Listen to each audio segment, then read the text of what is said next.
And the lines are open 011-542-2186. Of course, Twitter and social media is in a complete frenzy once again with Hellen Zille's tweet. And joining us in studio to ventilate this further is Walter Lukhuleni, PAC Secretary of Publicity and Information. Good evening to you. Sfiso Mahlango, ANN7 resident political analyst. Chris Malimaja, Sanko Gauteng Provincial Chair, and Botsang Muilwa, a political analyst, joining us. Why do you have that grin on your face? You almost, it's like you can't wait to get into the debate. But let's look at the seriousness. It's long overdue. Correct. Let's look at the seriousness of this tweet, or albeit that it was retracted. I'll start with you, Botsang. Well, Cindy, good evening to you and good evening to your viewers. Retracted, it's actually demeaning black people. Hellen Zille is racist. We have been telling people in this country that colonialism and neo-colonialism are not excusable. And Hellen Zille goes and insults African black people in this country regarding the atrocities of colonialism. And she plays down with them. Now, people are saying she retracted. It's not about retraction. It's a clear indication to black African people what is in the mentality of white racist people like Hellen Zille, to say they are demeaning us, they are underlining us, they are undermining us. And unfortunately for people like Musi Maimane who are in the DA, they are faced with a situation whereby they've got racist leaders who are undermining black people, and these racist leaders are undermining the atrocities of colonialism and apartheid. We cannot let it happen. Hellen Zille's withdrawal of the statement does not mean anything to me as a black person. Okay, but can we then say that this is a reflection of the white people as a group in terms of colonialism and what impact it had on the black majority and the denialism thereof of what black people had gone through under slavery, subjugation, apartheid, etc.? Good evening, Cindy. I must also, before I speak, acknowledge this evening that I'm seated with the legends of even the PAC next to me. I don't think it would be a fair statement to qualify Ms. Zille's outbursts as a symbol of white dominance in this country. Not after legends such as Mr. Joe Slovo. Not all white people are racist, I want to echo that. But there is an intolerance of each other that is reminiscent even after apartheid. And I hope this is not the ideological framework of the DA. Mr. Maimane has come to even condemn the voice of his leader, Mrs. Zille. I don't know for how long he'll be tolerated in the party after doing that. But I hope that it's not the narrative generally that the DA wants to rise. But the racist statements are not, I think, the shade of the entire DA, are not the feelings of all white people in this country. There are very good white people in this country. Black people can also be racist, and we've seen that with some statements that even some leaders in this country have made. But even with that said, Ms. Hellen Zille is not wrong only in her utterances. She's even wrong factually because there's no water in some areas of this country. Even after colonialism, it means colonialism did not bring the water. There's still a challenge with roads. It means that the apartheid era did not complete its mission if its mission was to complete roads. And I just want to add with this. The apartheid government only serviced 10% of the population. The ANC attempts to service 100% of the population. Now, if you're only servicing 10% of the population, of course you would think that you've done better because there's 90% that you are overlooking because you think they are lower human beings than the 10% that you're looking for. So if we want to address apartheid with a post-apartheid situation, it's an imperfect radiation. We can't perform an imbalance. But I don't think racism is for all people and not particularly all white people in this country. Yeah. Mr. Lukuleni, do you think we should take the debate even further and say that civilization in itself was not a product of colonialism, that there is African indigenous knowledge and a way of life that existed prior to the settlers making this their home, forcefully removing people and the massacres that transpired since then, to educate primarily black Africans as to why the tweet about with the Mrs. or Madam Zille is absolutely not only vulgar, it is discriminatory. It takes us back as a nation in how we view ourselves, and that the blackness always has to be validated. You have to validate yourself as a black person and how you fit in onto this continent.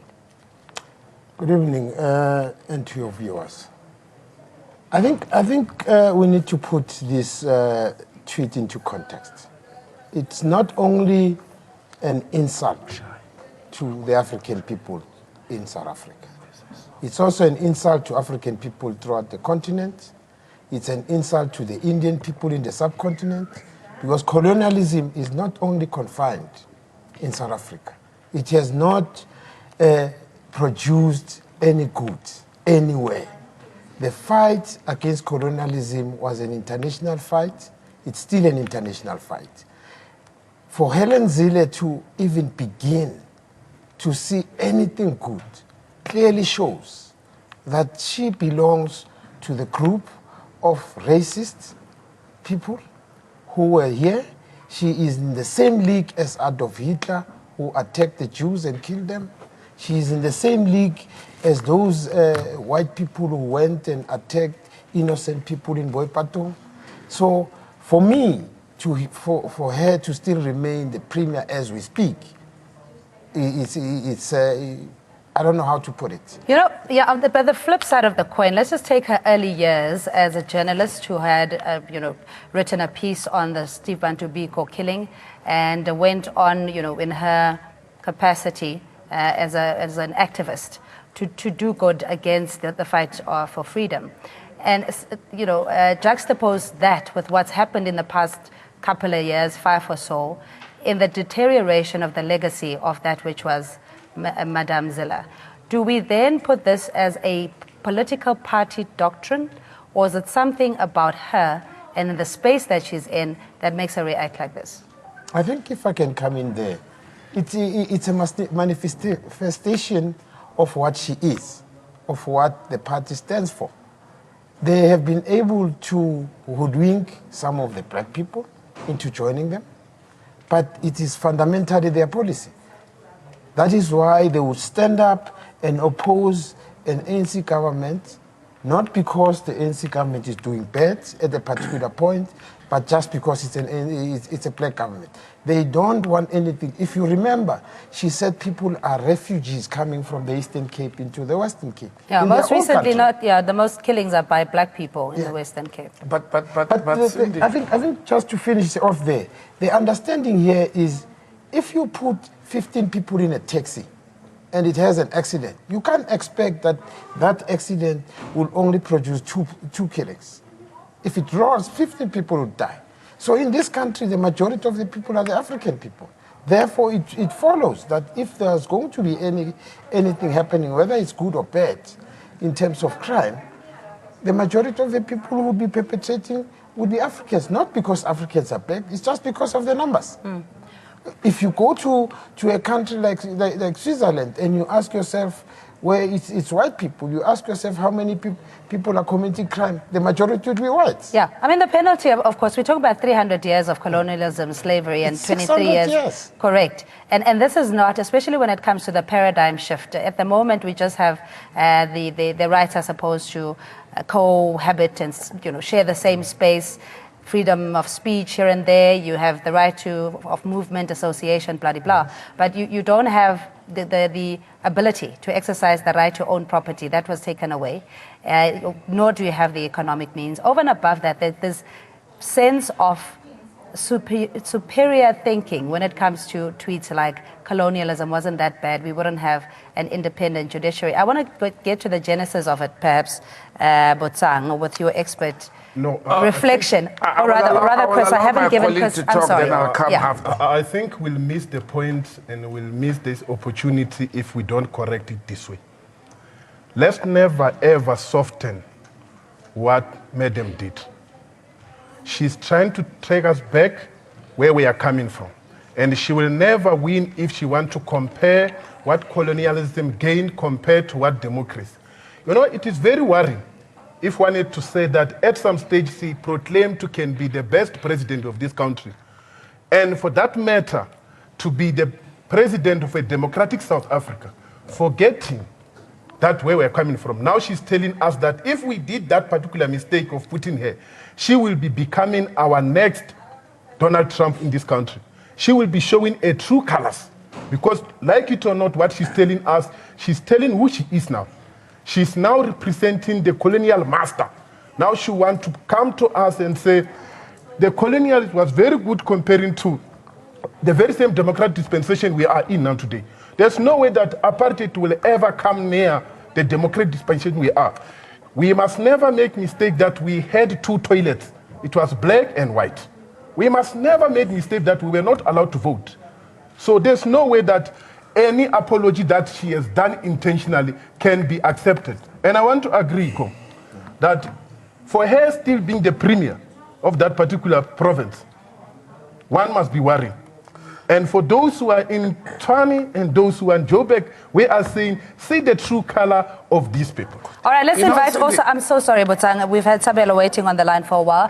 Sabelo Sigubu is an NFP spokesperson. Thanks so much for your patience. Just your contribution to this debate and going forward as well, how do we encourage social cohesion and celebrate the wealth and prosperity of this nation, the diversity that comes with it, that is enshrined in the Constitution, when leaders make such reckless comments on social media?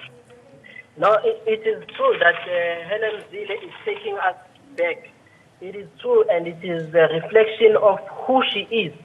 But we must also blame organizations like the EFF, who are continuously giving power to such organization that is led by racists like Hellen Zille.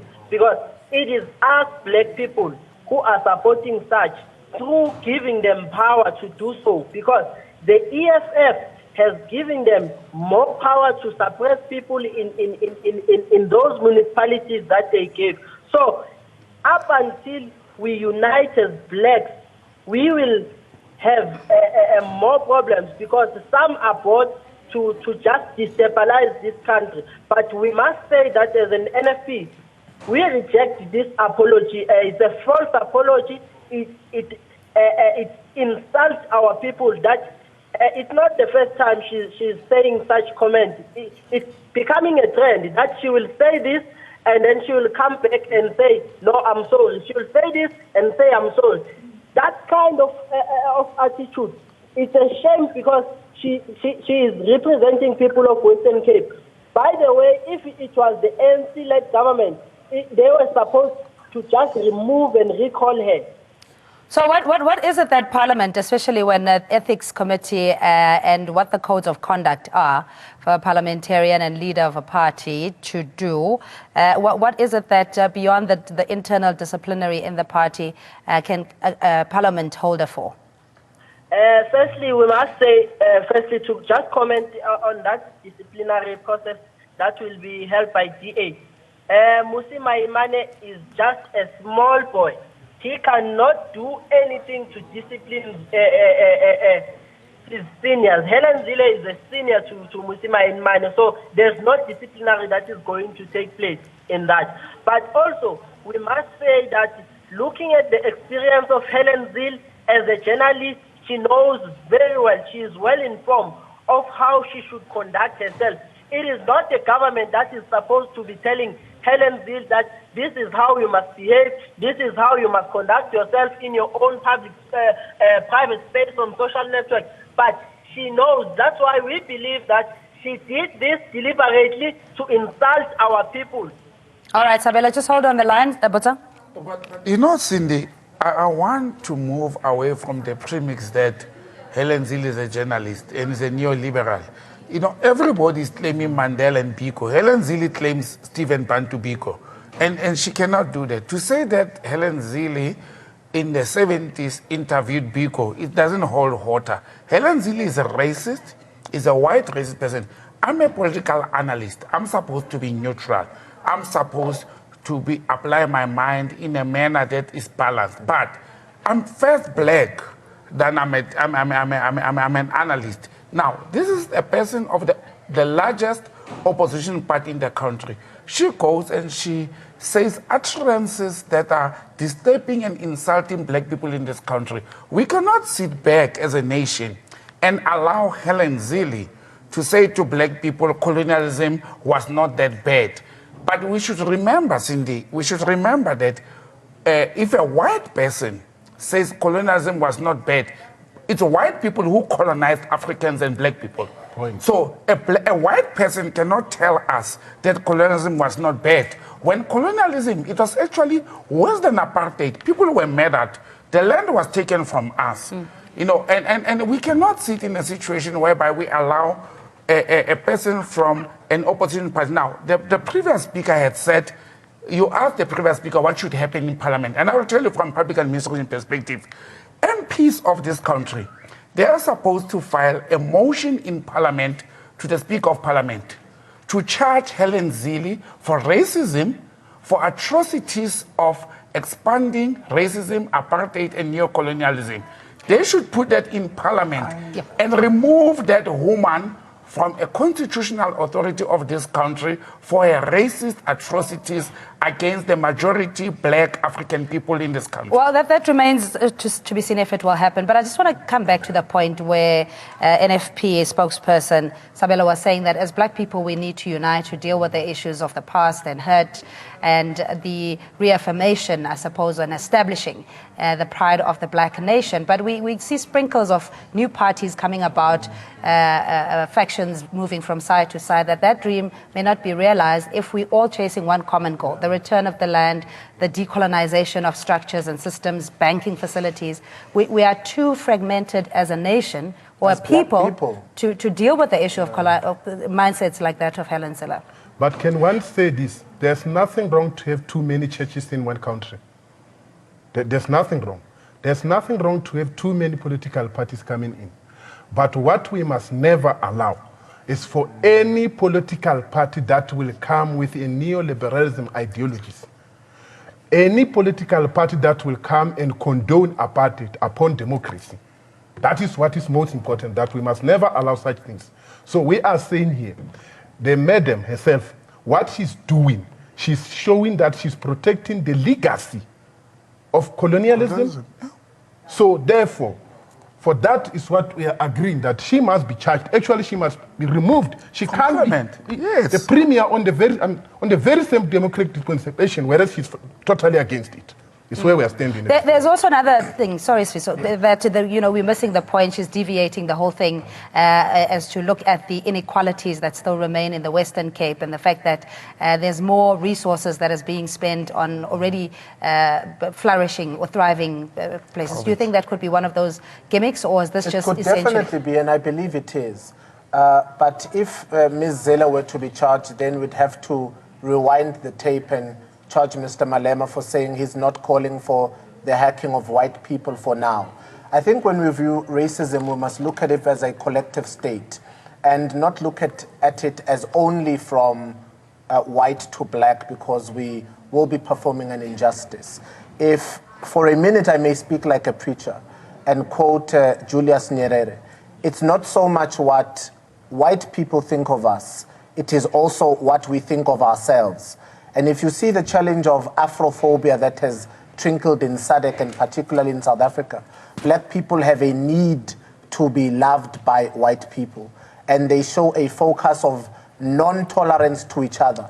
And if black people may look at themselves and say, well, we are made in God's image and we are perfect, and no word, no K word that you call me should define me, then we will not be broken by these things. But the reasons that racists have their mark and the power in racism is because they incite a part of you that you believe about yourself. And if I tell you that you are ugly and you believe it, then I have broken you. But if black people and Africans collectively, and all political parties, with all ideological differences, were united and said, you know, we are perfect and no word you call me, and no revisiting the past can break the fact that we are advancing as an African people, then we can claim the remedy that is called democracy. All right, just 3 minutes left, and I really agree with you. I almost want to shout hallelujah. You should. But let's just go to the Pan-Africanist Congress and the mindset that of black is beautiful, black consciousness, and the impact of how colonialism had stripped us of our identity, our cultures. The mere fact that we're conversing in English, number one, that in itself, losing your identity, your inheritance, your sense of belonging in terms of land, the Francophone countries, etc., that had been colonized. Just in an executive summary, as an education to young people watching what this colonialism had done, because they may not have the point of reference of apartheid and the hang-ups that we have.